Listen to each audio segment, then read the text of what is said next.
Lions TV, we are sponsored by Regal Elevators and Lifts Consultants Limited, a company that is owned and operated by a Millwall fan, just like every single one of the sponsors on the back balls behind me. If you are going to do a bit of business, then please keep it in the Millwall family and check out all of our sponsors' website links in the description below. Now, this is your pre-match prediction for the penultimate home game of the season. Of course, it will be the last home game on a Saturday, as we've got Bristol City on Tuesday. 3 points will, of course, guarantee us Championship football next season. So on that note, the fans and the players alike do not need any further motivation than to get 3 points. Let's start out by taking a look at the 11 that Neil Harris will pick to start the match. What will he go with? What will he go with? I have got a feeling that he's going to go with 4-4-2, and I think he's going to play Steve Morrison up front. I've just got a feeling.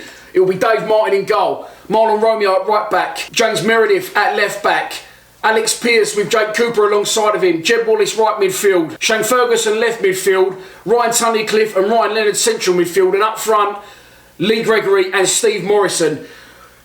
That's not the team I'll pick, not by a long stretch. I've just got a feeling that it's going to go back to 4-4-2.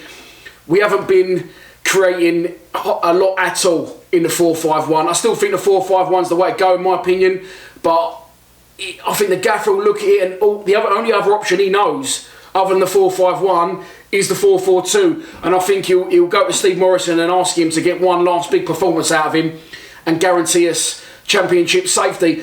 Is that the team I would go with? No. I'd still go with the 4-5-1.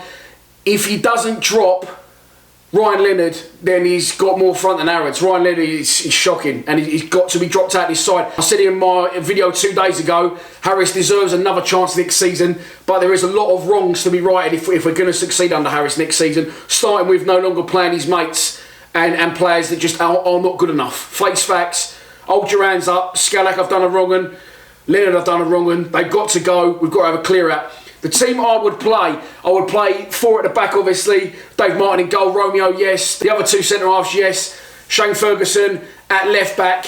Then I would, as I've said, change the entire midfield if I had the players to do so. I don't have the players to do so. I would play Aidan O'Brien left midfield, Fred Onyedinma right midfield, Sean Williams, Jed Wallace and Ben Marshall in the centre. That's the team I'd play with Lee Gregory up front. I know these players haven't played, I know they're in the wilderness, but it massively is a time for the change. We're relying completely in a minute on Rotherham losing at West Brom, which in hindsight they probably should. But there's players out there that are not getting a sniff. Williams isn't getting a sniff. Aidan isn't ever getting a start. Conor McLaughlin doesn't get a sniff. And Harris, as always, has been too loyal to those same players that are just not fucking doing it. So yeah, a little bit of a revelation for me, a little bit of an out there one. But that's what I do. I bring Fred in to run at them down the right. I'd bring Aidan, cutting in from the left. He seems to do well in the big games, starting as well from left midfield. Strong performances against Everton and Brighton from Aidan. He's no good coming on. It's pointless bringing him on. Starting, get the best out of him, getting him cutting in from the left like he has done previously for us. And then I'll get Marshall, Jed and Sean Williams through the middle. And I'll really go for it. That's the team I'd start. Maybe I'm right, maybe I'm wrong, but that's the thing, the best option we've got to get 3 points. And we move on to the opposition. Of course, it is Stoke City, who were relegated from the Premier League last year. I think they thought they was going to bounce back first time of asking. They got Gary Rowett in as their manager. They had a little go. They spent some dough. They got Tom Ince in amongst others. And under Rowett, they really thought they was going to have a good go, and it did not work out for them whatsoever. Gary Rowett was sacked, and they brought in Nathan Jones, and nothing's really changed. Nothing's really changed. They aren't doing so well under Nathan Jones, but he's a good manager, and he's proved that at Luton. So maybe he'll get more time. Maybe there was a lot of damage done, which isn't reversible, you know, in the short space of time he's been in charge. They currently sit 15th in the table, and they have won only 1 of their last 9 games. So never ever has a team been more for the taking at the Den. But we can't sit back. We've got to go for them. We've got to go for the juggler, get in their faces early. Don't let them settle. Having said that, they're a big club. They bring a big following. They got a good result last time out, drawing 2-2 at home to Norwich.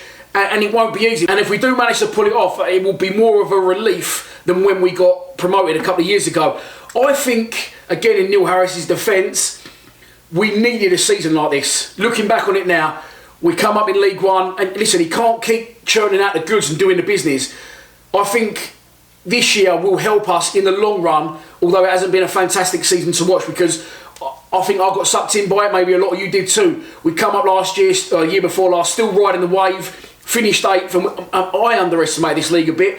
I thought being physical and just playing the Millwall way would be enough, and this season we've been found out. So I think it's a massive crunch moment in Neil Harris's Millwall career, getting it right next season with transfers and clearing out a lot of shit that remains at the club. But we needed that this year. I think we needed that for a little bit of a reality check, and now it could be time to get rid of a lot of players that have been at the club a long time. And listen, I'm not knocking them, they've done well for us. We've had pretty much the same squad for a while now, but I think the time has come for a freshen up and a bit of a clear out under Neil Harris, and next season, you know, we'll have to try and go again. This is your pre-match prediction, and here we go.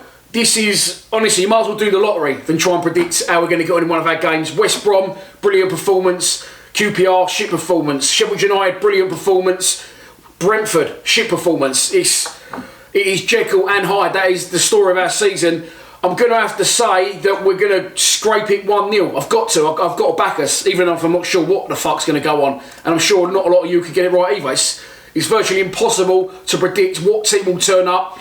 And for that, again, I don't blame Neil Harris. He can only motivate the players so far, and they should need no further motivation, as I've already said, than to go out, win the game and keep us in this division. So that is your lot for this pre-match prediction. I hope to see you at the Den Saturday. I hope the sun's out. I hope the players turn up, give us something to feed off, and I hope we get 3 points and don't have to take a spare pair of pants to Wigan on the last day of the season. I'll see you at the Den Saturday. Please subscribe to Lions TV.